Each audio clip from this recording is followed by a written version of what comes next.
ಸಾಮಾಜಿಕ ಹೋರಾಟಗಾರ ಹಾಗೂ ಜನ ಜಾಗೃತಿ ಸಂಘದ ಅಧ್ಯಕ್ಷ ಬಸವರಾಜ ಕೊರವರ ಅವರ ಹತ್ಯೆಗೆ ಸಂಚು ರೂಪಿಸಲಾಗಿದೆ ಎಂಬ ಅಂಶವನ್ನು ಗುಪ್ತಚರ ಇಲಾಖೆ ಬಹಿರಂಗಪಡಿಸಿದೆ. ಈ ಸಂಬಂಧ ಸ್ವತಃ ಬಸವರಾಜ ಕೊರವರ ಅವರೇ ಮಾತನಾಡಿದ್ದು, ಜುಲೈ 14ರಂದು ಧಾರವಾಡ ಉಪನಗರ ಪೊಲೀಸ್ ಠಾಣೆಯಿಂದ ನನಗೆ ಸೂಚನಾ ಪತ್ರ ಬಂದಿತ್ತು. ಪೊಲೀಸರು ಕೂಡ ಅನಾಮಧೇಯ ಪತ್ರ ಬಂದಿತ್ತು. ತಮ್ಮ ಹೇಳಿಕೆ ಪಡೆಯಬೇಕು ಅಂತ ಪೊಲೀಸರು ನನಗೆ ತಿಳಿಸಿದ್ರು. ನನಗೆ ಜೀವ ಬೆದರಿಕೆ ಇರುವುದು ನನಗಿಂತ ಪೊಲೀಸ್ ಇಲಾಖೆಯವರಿಗೆ ಹೆಚ್ಚು ಗೊತ್ತಿದೆ. ಪೊಲೀಸರು ಕೂಡ ಈ ಬಗ್ಗೆ ವಿಚಾರಣೆ ಮಾಡ್ತಾ ಇದ್ದಾರೆ. ನಾನು ಸಾಕಷ್ಟು ಹೋರಾಟಗಳನ್ನ ಮಾಡಿದ್ದೇನೆ. ಪೊಲೀಸ್ ಇಲಾಖೆ ಬಗ್ಗೆ, ಕೆಐಎಡಿಬಿ ಹಗರಣದ ಬಗ್ಗೆ, ಜಲಮಂಡಳಿ, ಪೆಪ್ಸಿ ಕಂಪನಿ ವಿರುದ್ಧ ಹೋರಾಟ ಮಾಡಿದ್ದೇನೆ. ಹೀಗಾಗಿ ನನ್ನನ್ನು ಕೊಲೆ ಮಾಡಿಸಬೇಕು ಎಂದು ಸಂಚು ರೂಪಿಸಲಾಗಿದೆ ಎಂದಿದ್ದಾರೆ.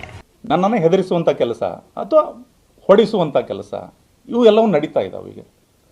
ಸೊ ಇದಕ್ಕಾಗಿ ನಾವೇನು ಬಗ್ಗೋದು ಇಲ್ಲ, ಜಗ್ಗೋದು ಇಲ್ಲ. ಇದು ಏನು ಮೊದಲನೇದಲ್ಲ.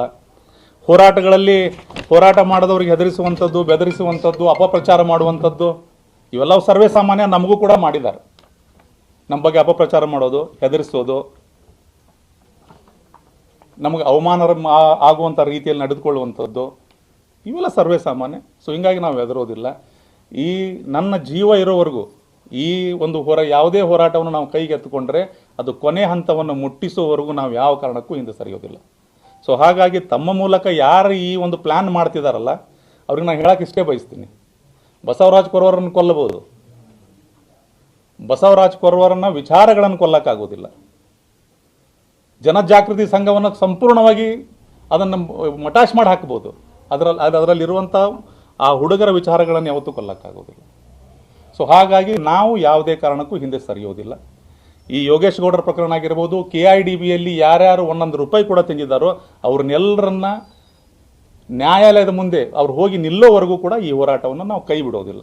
ನಮ್ಮನ್ನು ಯಾರು ಹೆದರಿಸಿದ್ರು ನಾವು ಹೆದರೋದಿಲ್ಲ. ಸೊ ಹಾಗಾಗಿ ತಮ್ಮ ಮೂಲಕ ನಾನು ಕೇಳ್ಕೊಳ್ಳೋದು, ಪೊಲೀಸ್ ಇಲಾಖೆ ಕೇಳ್ಕೊಳ್ಳೋದು ಇಷ್ಟೇ ಏನಂತ ಕೇಳಿದರೆ, ಪೊಲೀಸರು ಭಾಳ ಚೆನ್ನಾಗಿ ಕೆಲಸ ಮಾಡ್ತಿದ್ದಾರೆ. 4-5 ದಿವಸದಿಂದ ನನಗೆ ಬಂದ ಮಾಹಿತಿ, ನಾನು ಕೂಡ ಇಲಾಖೆಯಲ್ಲಿ ಒಂದು 14 ವರ್ಷ 9 ತಿಂಗಳ ಕೆಲಸ ಮಾಡಿ ಬಂದಂಥವನು, ನನಗೂ ಒಂದಿಷ್ಟು ನಾಲೆಜ್ ಇದೆ. ಪೊಲೀಸರು ಭಾಳ ಚೆನ್ನಾಗಿ ಕೆಲಸ ಮಾಡ್ತಿದ್ದಾರೆ, ಕರಿತಿದ್ದಾರೆ. ಯಾಕಂದರೆ FIR ಆಗಿಲ್ಲ, ಅವ್ರ ಮೇಲೆ ನಿರ್ದಾಕ್ಷಿಣ್ಯವಾಗಿ ಏನೂ ಕ್ರಮ ಕೈಗೊಳ್ಳೋಕೆ ಪೊಲೀಸರಿಗೂ ಆಗೋದಿಲ್ಲ. FIR ಆಗಿಲ್ಲ, ಕರೆದು ಕೂಡಿಸಿ ವಿಚಾರಣೆಯನ್ನು ಮಾಡ್ತಾ ಇದ್ದಾರೆ. ಅಲ್ಲಿ ಕೆಲವೊಂದಿಷ್ಟು ಅವರು ತಮಗೆ ಏನೇನು ಬೇಕೋ ಮಾಹಿತಿಗಳನ್ನು ಹೆಕ್ಕುವಂಥ ಕೆಲಸವನ್ನು ಮಾಡ್ತಾ ಇದ್ದಾರೆ.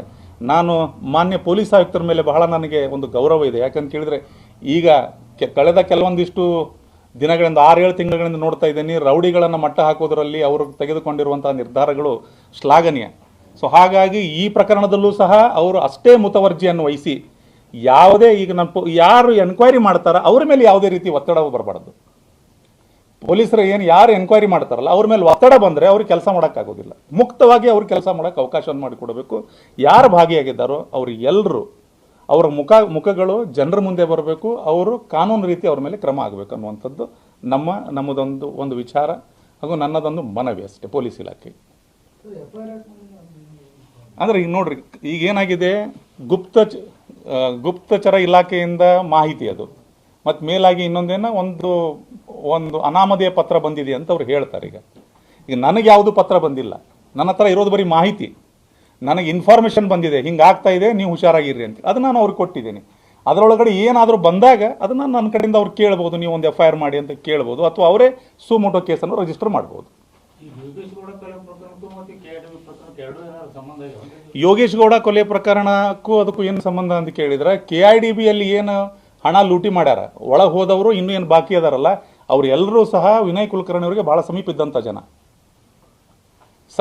ಜನ. ಹೀಗಾಗಿ ನೇರವಾಗಿ ಮಾಡಿದರೆ ನನ್ನ ಮೇಲೆ ಬರಬಹುದು ಅಂತೇಳಿ ಇವರನ್ನು ಎತ್ತಿ ಕಟ್ಟುವಂಥ ಕೆಲಸ ಮಾಡ್ತಿದ್ದಾರೆ ಅನ್ನುವಂಥ ಮಾಹಿತಿ ನನಗಿದೆ.